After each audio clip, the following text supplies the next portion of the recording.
We are made of matter. Matter is made of molecules. Molecules are made of atoms, and atoms are made of subatomic particles.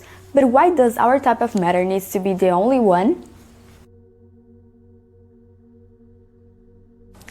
In 1928, Paul Dirac found a relativistic equation to describe the electron, which combined relativity and quantum mechanics. But when solving it, two states appear for the electron, one with negative energy, which is the electron as we know it, and another with positive energy, which had never been observed. So Dirac proposed a new electron, the positron, the first antimatter particle, which has the same properties as the electron, except for the charge, which is positive. Each particle has its corresponding antiparticle.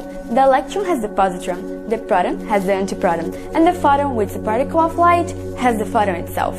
So when a photon meets another, they don't annihilate, because light doesn't interact with light. One way of how matter and matter can interact is exploding and liberating photons as energy. Imagine a positron at high speed towards an atom full of electrons.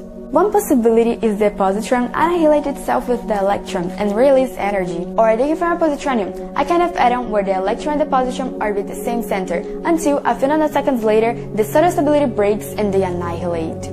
But since the positron has a positive charge, it can be deflected away from the atom by interacting with the positive charge of the atomic nucleus. But there's a problem. Half the universe appear right after the Big Bang. How do such fundamental particles disappear from the universe? The best explanation for the evolution of the universe is the Big Bang.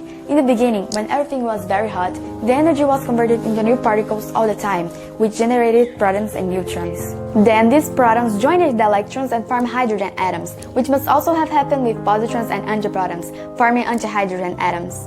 When looking at the universe, you just see matter, but that doesn't make sense, because if matter and matter were created with the same number, then they would have equal amounts. Or they would have annihilated themselves and we would have just energy.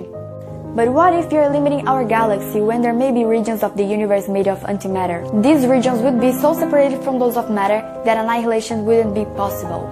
However, in the current universe, this theory may be valid, but in the Big Bang model, there were periods that everything was so close that matter and matter would annihilate themselves. And this would have generated gamma rays that would be in the universe today, but that's not the case. Whenever matter and matter annihilate, photons are generated. Some of them have high energy, they are gamma rays.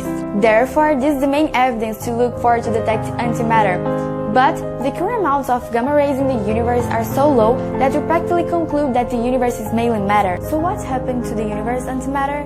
We don't know, but one day we will find out. Thanks for watching.